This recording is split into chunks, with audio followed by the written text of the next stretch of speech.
சிலுவையில் ஏற்பட்ட ஒரு பண்டமாற்று முறை, ஒரு கிரேட் எக்ஸ்சேஞ்ச் சிலுவையில் நடந்துச்சு. பல விஷயங்கள் நடந்துச்சு.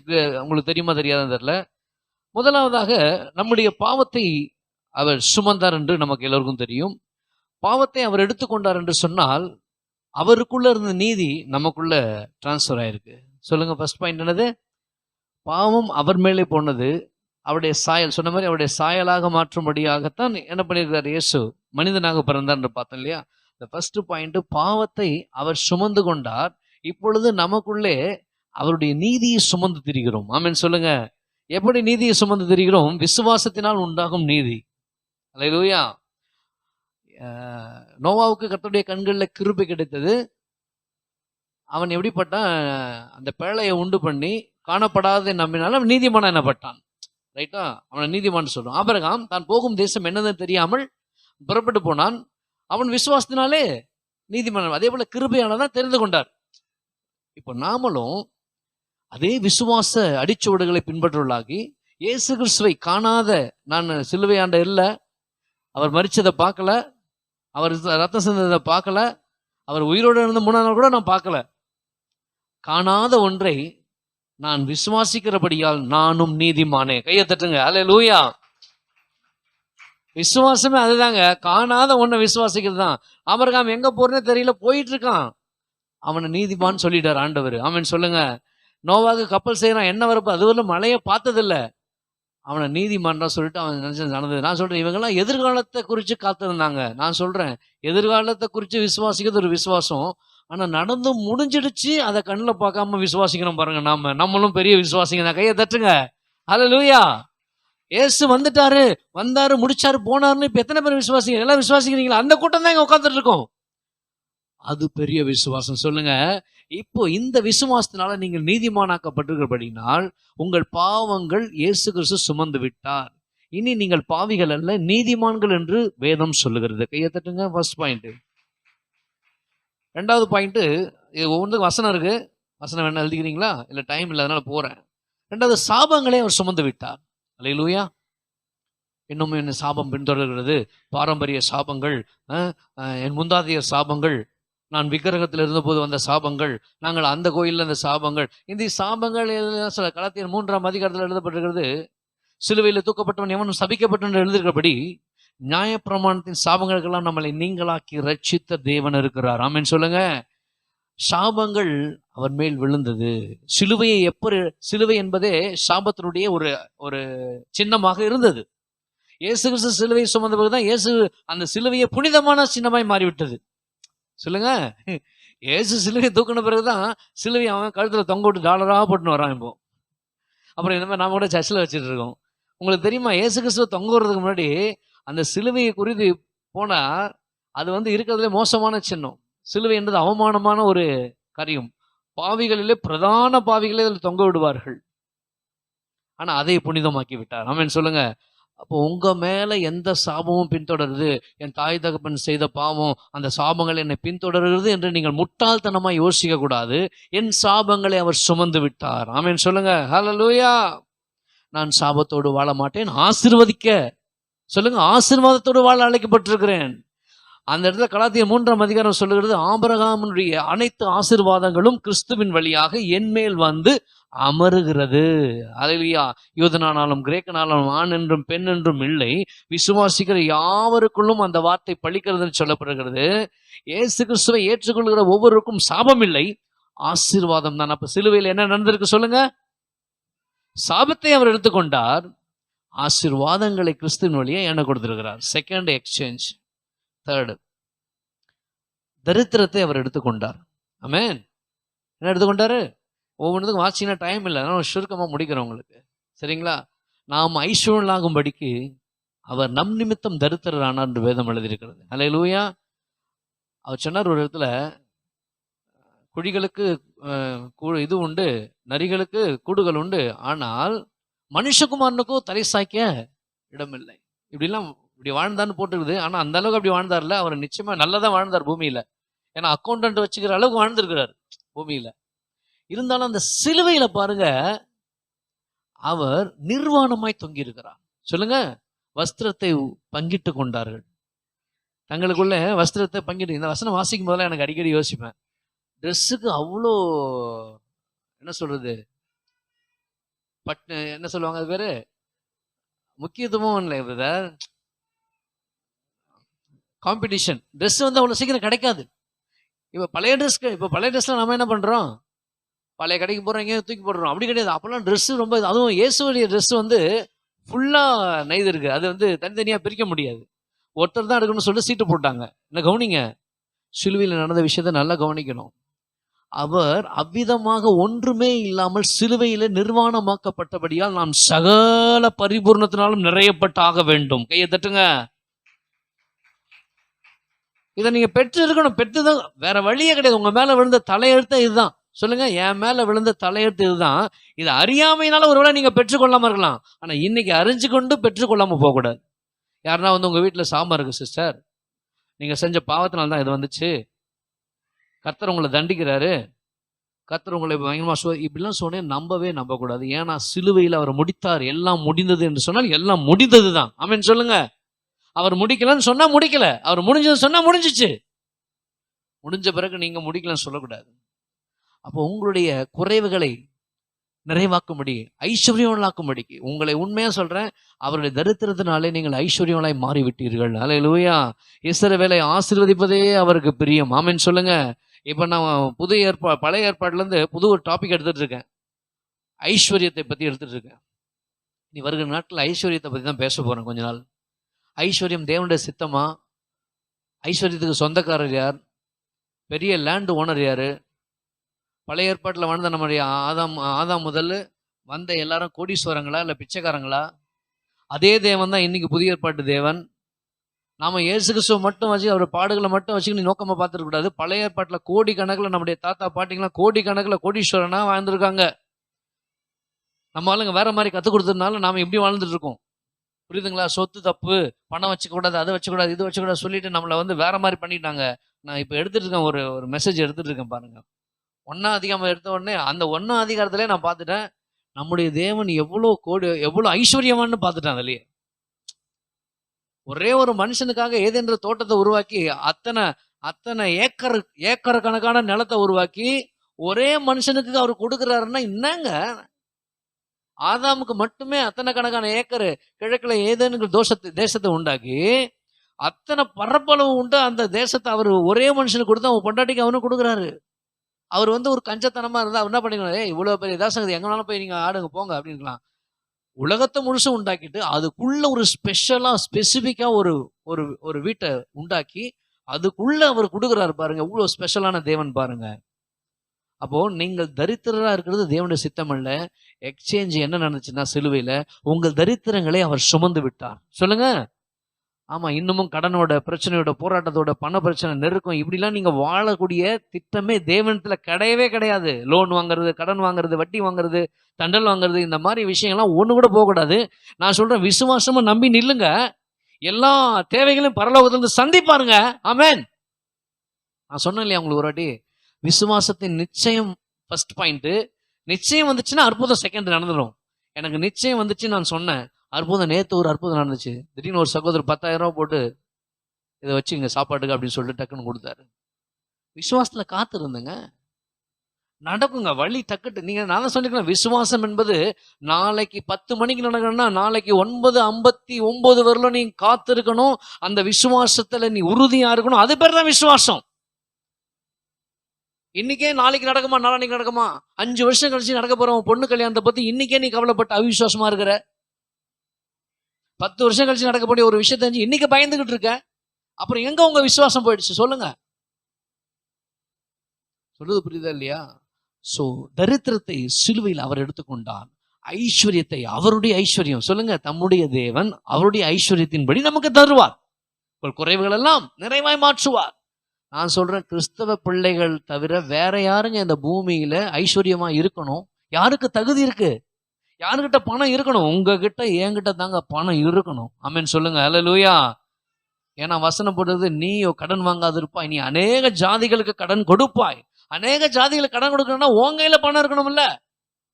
நீயே கடன் வாங்கி நீட்டு இருந்தா சாட்சி கெட்டு போயிடும். ஒரு விஷயத்த புரிஞ்சுங்க, பணம் இல்லைன்னா கையை நீட்டி கடன் வாங்கினீங்கன்னா 4 பேர் உங்களை பார்க்கும் பொழுது இவன் பணம் இல்ல, தரித்திரத்துல இருக்கான், கொடிய தரித்திரத்துல, நீங்க வேணா சந்தோஷப்படுக்கலாம். நான் கர்த்தர் வந்து தரித்திரமா இருக்கு, கர்த்தரால மகிமைப்படவே மாட்டாரு. மக்கள் உங்களை பார்த்து இவன் தேவனால் ஆஸ்வதிக்கப்பட்டவன் என்று சொல்ல வேண்டும். அல்லேலூயா. ஆபிரகாமை பார்த்து சொன்னாங்க, ஈசாக்கை பார்த்து தேவனால் கர்த்தரால் ஆஸ்வதிக்கப்பட்டவராமே. இப்படி சொல்லணுவங்களை பார்த்து கர்த்தரால் ஆஸ்வதிக்கப்பட்டவங்க, அவன் வீடை பாருங்க, அவன் காரை பாருங்க, அவன் வீட்டை அவன் சுத்தி எப்படி போட்டிருக்கான் பாருங்க, கர்த்தர் அவரை ஆஸ்வதிச்சிருக்காருங்க. யோபு பார்த்து சொன்னாங்க. தகாத வார்த்தைகளை, தகாத செய்திகளை உங்கள் காதிலே கேட்கக்கூடாது. ஆமென். 3வது வார்த்தை, சிலுவையில நடந்த எக்ஸ்சேஞ்ச் என்னது?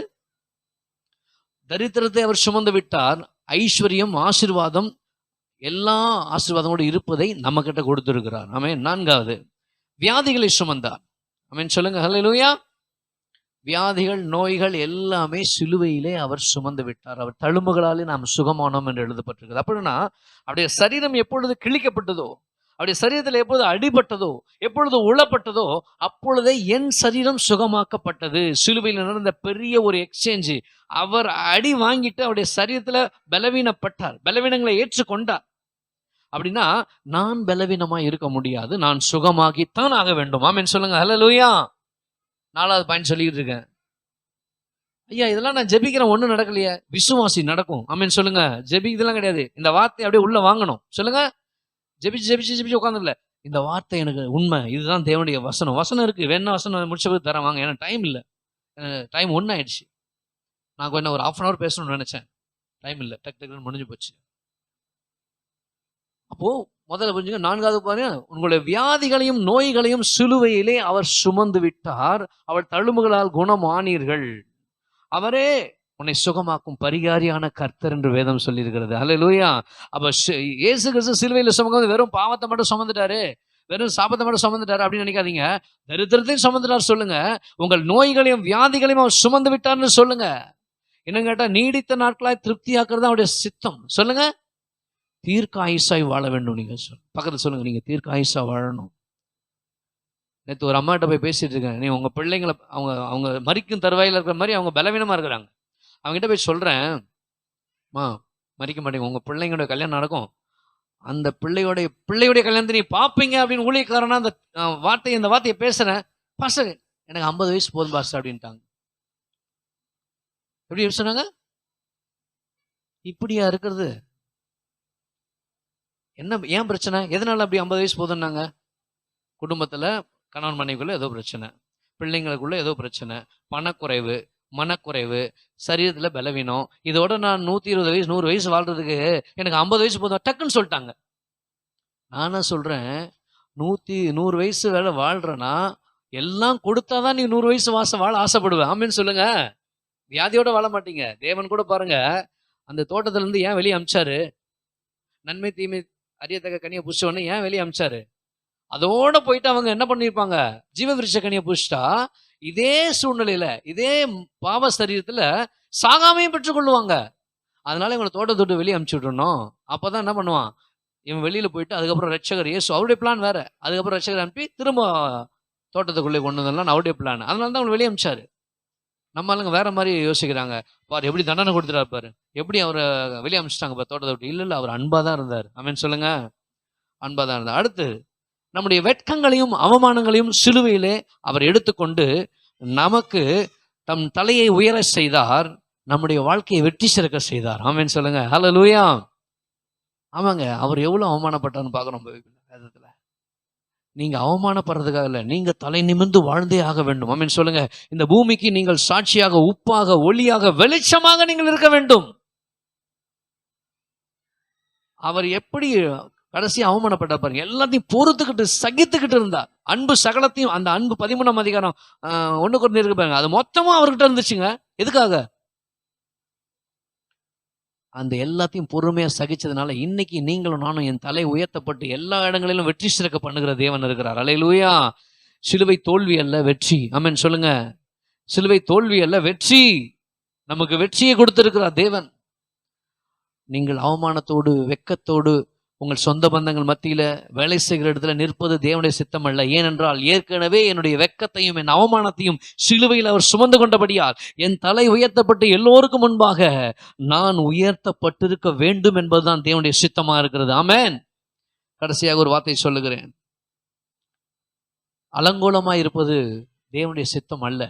ஆமென். இந்த வார்த்தை எக்ஸ்ட்ரா நான் பேசுகிறேன், 5 வார்த்தை அதில் வந்தேன். ஏசாயா 52:14 அதை மட்டும் வாசிங்க.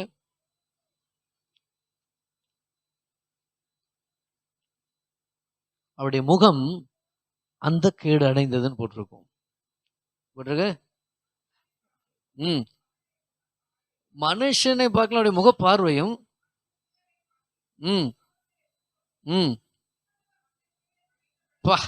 எப்படிச்சு அந்த கேடு அடைந்தபடினாலே பிரமிப்படைந்தாராம். அவருடைய முகம் அந்த கேடு அடைந்தது என்று சொன்னால் உன் முகம் பிரகாசம் அடைந்தே ஆக வேண்டும். ஆமென் சொல்லுங்க. நீங்க அழகா ஆகியே ஆக வேண்டும். ஆமென் சொல்லுங்க. உள்ளும் புறம்பும் மேய்ச்சலை கண்டு அடைந்தே ஆக வேண்டும். ஹல்லேலூயா. அவர் அந்த கேடு அடைந்தது போட்டிருக்குங்க பைபிள்ல. இன்னமும் நீங்க ஷையா இருக்கீங்களா? இன்னமும் நீங்க உங்க முகம் பிரகாசமா பார்க்கலையா? நான் வெளிப்படையா சொல்றேன், நீங்க அழகா இல்லைன்ற மாதிரி ஃபீல் பண்றீங்களா? அவர் ஏற்கனவே அந்த கேடு அடைந்த அவருடைய ரூபம் முகம் வேற மாதிரி காணப்படுது. நீங்க அழகா தான் இருக்கிறீங்க. பிதாவுக்கு ரொம்ப உங்க முகத்தை பார்த்தாவே பிடிக்கும். ஆமென் சொல்லுங்க. உங்க முகத்தை பார்த்து ரசிக்கிறாருங்க. டெய்லி ரொம்ப ரசிக்கிறாரு. உங்களை நீ கண்ணாடியை பார்த்து நான் நல்லா சொல்ற, யாருமா சொன்னது உனக்கு ரொம்ப பிடிக்கும்? நான் உன்னை பார்க்கும் போதெல்லாம் கிறிஸ்து எனக்குள்ள இயேசு தெரிகிறாரு. உன்னை பார்த்தாலே இயேசுவை நான் பார்க்குற மாதிரி ஃபீல் பண்ண சொல்லிட்டு அவர் எப்பொழுதும் மகிழ்ச்சியா இருக்கிறார். மணவாளன் மணவாட்டியின் மேல் மகிழ்ச்சியா இருப்பது போல பிதாவாகிய தேவன் நம்மேல் மகிழ்ச்சியா இருக்கிறார். ஹல்லேலூயா. இன்னும் சொல்லிக்கொண்டே போகலாம் எவ்வளவு டிரான்ஸ்ஃபர் நடந்திருக்குன்ட்டு. ஹல்லேலூயா. இந்த வார்த்தையை நீங்க நம்புனீங்கன்னா இந்த டிரான்ஸ்ஃபர்மேஷன் இப்போ எவ்வளோ டிரான்ஸ்ஃபர் ஆச்சோ, என்னென்னலாம் அவர் சிலுவையில் நமக்காக முடிச்சிருக்கிறாரோ அது எல்லாம் உங்க வாழ்க்கையில உங்க குடும்பத்துல வந்து அப்படியே தங்குறதை நீங்க பார்ப்பீங்க. ஆமே. கண்களை மூடி எழும்பி நின்று கர்த்தருக்கு ஸ்தோத்திரம். ஹல்லேலூயா. ஒரு பாடலை பாடி நாம் க்ளோஸ் பண்ணுவோம். ஹல்லேலூயா. ஒரே ஒரு பாடலை பாடி இயேசு சுமந்து கொண்டார். சொல்லுங்க பாக்கலாம். இயேசு சுமந்து கொண்டார். ஹல்லேலூயா.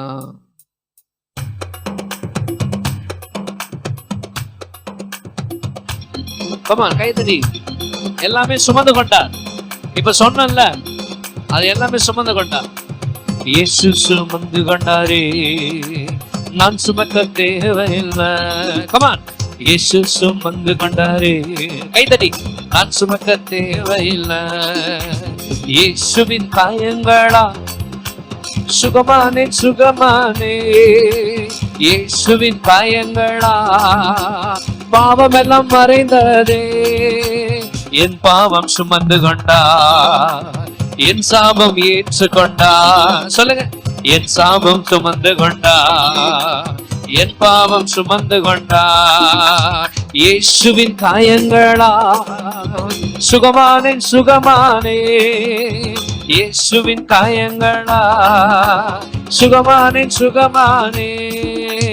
தரித்திரம் சுமந்து கொண்டார், அவமானம் ஏற்றுக்கொண்டார். என் தரித்திரம் சுமந்து கொண்டார், என் அவமானம் ஏற்றுக்கொண்டார். என்னை நான் சுகமாக்க எல்லாமே சுமந்து கொண்டார். என்னை உயர்த்திட, என்னை நான் உயர்த்தி வைக்க எல்லாமே சுமந்து கொண்டார்.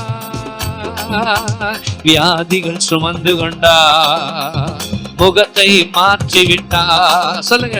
என் வியாதிகள் சுமந்து கொண்டார், பிரகாசம் தந்து விட்டார். இயேசுவின் அனுபவங்களா சுகமானே சுகமானே. கைதடி. இயேசுவின் காயங்களா சுகமானே சுகமானே. இயேசுவின் காயங்களா நான் சுகமானே சுகமானே. இயேசுவின் தழும்புகளா சுகமானே சுகமானே. இயேசுவின் சிலுவைனா நீதிமானாய் மாற்றப்பட்டேன். சொல்லுங்க. இயேசுவின் தழும்புகளா நீதிமானாய் மாற்றப்பட்டேன். இயேசுவின் சிலுவைனா சாபங்கள் உடைந்ததையா. ஆமென். இயேசுவின் ஆமா சாபங்கள் உடைந்ததையா. இயேசு சிலுவையினார் என் தரித்திரங்கள் மாறுதையா. சொல்லுங்க. இயேசுவின் சிலுவையினார் என் தரித்திரம் மாறிடத்தே. இயேசுவின் சிலுவையினார் என் நோய்கள் எல்லாம் மறையுதையா. ஆமென். இயேசுவின் தழும்புகளா என் நோய்கள் எல்லாம் மறையுதையா. இயேசுவின் சிலுவையினார் என் வெட்கம் எல்லாம் மறைந்ததையா. வெக்கமெல்லாம் மறைந்ததையா, அவமானங்கள்லாம் மறைந்ததையா, என் முகத்தை பிரகாசிக்க அவர் முகம் அந்த கேடு அடைந்தது. நான் பிரகாசமா சிரிச்சுக்கிட்டே இருக்கணும், நான் மகிழ்ச்சியா இருக்கணும், நான் எப்பொழுது சந்தோஷமா இருக்கணும் சொல்லிட்டு எங்க அப்பா இந்த நாளில் எல்லாத்தையும் முடிச்சாரு. நான் இனி சந்தோஷமா இருப்பேன். கர்த்தருக்குள் மகிழ்ச்சியா இருப்பது என்னுடைய பலன். கர்த்தருக்குள் ஹாப்பியா இருப்பேன், கர்த்தருக்குள் மகிழ்ச்சியா இருப்பேன். ஏன்னா எனக்காக எல்லாம் முடிந்தது, எல்லாம் முடிந்தது, எல்லாம் முடிந்தது. யாஸ் ஓ இயேசுவின் காயங்களா சுகமானே, சுகமானே, சுகமானே. ஹல்லேலூயா. எஸ் சொல்லுங்க, கையை உயர்த்தி சொல்லுங்க, ஆண்டவரே என் பாவத்தை முற்றிலுமாய் எடுத்துக்கொண்டீர். முற்றிலுமா சொல்லுங்க, முற்றிலுமாய் எடுத்துக்கொண்டீர். என் சாபங்களை முற்றிலுமாய் எடுத்துக்கொண்டீர். என் தரித்திரத்தை முற்றிலும். எத்தனை இதை விசுவாசமா சொல்லுங்க, அப்படியே மாறும். அதாவது அங்க இருந்ததை நீங்க உங்க வாழ்க்கையில மேனிஃபெஸ்ட் ஆகணும். அது உங்க வாழ்க்கையில வந்து நடக்கணும்னா நீங்க அறிக்கை செய்யணும், வார்த்தை விசுவாசிக்கணும். சொல்லுங்க, என் பாவம் மொத்தத்தையும் சுமந்துட்டீங்க, நான் நீதிமானா மாறிட்டேன். என்னுடைய சாபங்கள் மொத்தத்தையும் எடுத்துக்கிட்டீங்க, நான் ஆஸ்வதிக்கப்பட்டவனா மாறிட்டேன். என் தரித்திரத்தை மொத்தத்தையும் எடுத்துட்டீங்க, நான் ஐஸ்வர்யவனா மாறிட்டேன். என் வியாதிகள், என்னுடைய பலவீனங்கள் எல்லாம் எடுத்துக்கிட்டீங்க, நான் சுகம் உள்ளவனாய் நீடித்த ஆயுசு உள்ளவனாய் மாறி இருக்கிறேன். என் வெக்கம், என் அவமானத்தை எல்லாம் சிலுவையில சுமந்துட்டீங்க. என் தலையை உயர்த்தி எல்லாருக்கும் முன்பாக எனக்கு ஆசீர்வாதத்தை கொடுத்து உயர்த்தி வச்சிருக்கீங்க. கடைசியாக அப்படியே முகம் அந்த கீடு அடைந்தது. என் முகம் பிரகாசமாய் சிரித்து மகிழ்ச்சியோடு இருக்கும்படியாக ஓ எஸ் இது நடந்திருக்கிறது. கர்த்தாவே உம்மை ஸ்தோத்தரிக்கிற நாள்ல தியானித்த அந்த வசனங்களுக்காக, பிள்ளைகள் கொடுத்த ஒவ்வொரு வார்த்தைகளுக்காக ஸ்தோத்திரம் அப்பா. ஒவ்வொருவரும் கர்த்தாவே அவர்கள் வெளிப்படுத்தின வெளிப்பாடுகளை கொடுத்திருக்கிறார்கள். கொடுத்த ஒவ்வொரு பிள்ளைகளையும் ஆஸ்வதிக்கிறேன், கேட்ட ஒவ்வொருவரையும் ஆஸ்வதிக்கிறேன். இந்த நாள்ல உண்மையாவே நல்ல வெள்ளி, அதாவது குட் ஃப்ரைடே என்றால் எனக்காக ஒரு பெரிய எக்ஸ்சேஞ்ச் நடந்துச்சு, ஒரு பண்ட மாற்றம் நடந்துச்சு. எனக்குரிய பலவீனங்கள், எனக்குரிய மைனஸ் எல்லாம் சொல்லுங்க, எனக்குரிய மைனஸ் எல்லாம் அவர் எடுத்துட்டாரு. அவருக்குள்ள இந்த பிளஸ் எல்லாம் எனக்குள்ள வந்து நான் பிளஸ்ஸாவே மாறிட்டேன். அல்லேலூயா. இதுதான் குட் ஃப்ரைடே. அல்லேலூயா. நீங்க உங்ககிட்ட மைனஸே கிடையாது, உங்ககிட்ட பழுது இல்லை. ஆண்டவர் சொல்றாரு, நீ பழுது இல்லாதவள், நீ பழுது கிடையாதுமா, நீங்க பயப்படுற. நான் உன்னை முழுசா பர்ஃபெக்டா மாத்தி இருக்கிறேன். உன்னுடைய சுயநீதி, உன்னுடைய நினைப்புல நீ அப்படி யோசிக்காத. என் நீதி உன்னை பரிசுத்தமா பர்ஃபெக்டா மாத்தி இருக்கிறது. என் கிருபை உன்னை சுத்தமாக்கி இருக்கிறது. என் கிருபை உன்னை சுகமாக்கி இருக்கிறது. என் கிருபை அவமானங்களை மூடுறது, உன்னுடைய பிரச்சனைகள் எல்லாவற்றையும் மாற்றுது. கர்த்தாவே, இந்த வார்த்தைகளின்படி வந்த ஒவ்வொரு பிள்ளைகளையும் ஆசீர்வதிக்கிறேன் அப்பா. உடைய நன்மை, உடைய சமாதானம், உடைய கிருபை தொடர்ந்து எங்கள் பிள்ளைகளோடு இருக்கட்டும். ஆண்டவரே ஆசீர்வதிங்க. வருகிற நாட்கள் இருக்கிற எல்லா ஊழியங்களையும் கர்த்தர் ஆசீர்வதிங்கப்பா. ஊழியத்தில் உடைய கரம் எங்களோடு நடத்தும்படியாக ஜெபிக்கிறோம். எல்லா மகிமையும் புகழ்ச்சியும் உமக்கே செலுத்துகிறோம். சகல துதி கன மகிமை எல்லாம் ஒருவருக்கு செலுத்தி இயேசு கிறிஸ்துவின் நாமத்தில் வேண்டி ஜெபிக்கிறோம் எங்கள் நல்ல பிதாவே, ஆமென். சேர்ந்து சொல்வோம், என் ஆத்துமாவே கர்த்தரை ஸ்தோத்திரி, என் முழுவதுமே பரிசுத்த நாமத்தை ஸ்தோத்திரி. என் ஆத்துமாவே கர்த்தரை ஸ்தோத்திரி, கர்த்தர் செய்த சகல உபகாரங்கள். கைகளை உயர்த்தி, கர்த்தர் உங்களை ஆசீர்வதித்து உன்னை காக்க கடவர். கர்த்தர் தம்முடைய முகத்தை மேல் பிரகாசிக்க பண்ணி உண்மையில் கிருபையா இருக்க கடவர். கர்த்தர் தம்முடைய முகத்தை மேல் பிரசன்னமாக்கி சமாதானம் கட்டளையிட கடவர். நம்முடைய கர்த்தராகிய இயேசு கிறிஸ்துவின் கிருபை, பிதாவின் அன்பு, பரிசுத்தாவின் ஐக்கியம் இன்றும் என்றும் சதா காலங்களிலும் நம்ம மனைவியுடன் நீடித்த நாட்களை நிலைத்திருப்பதாக. ஆமென், ஆமென். God bless you. கர்த்தர் உங்களை ஆசீர்வதிப்பாராக.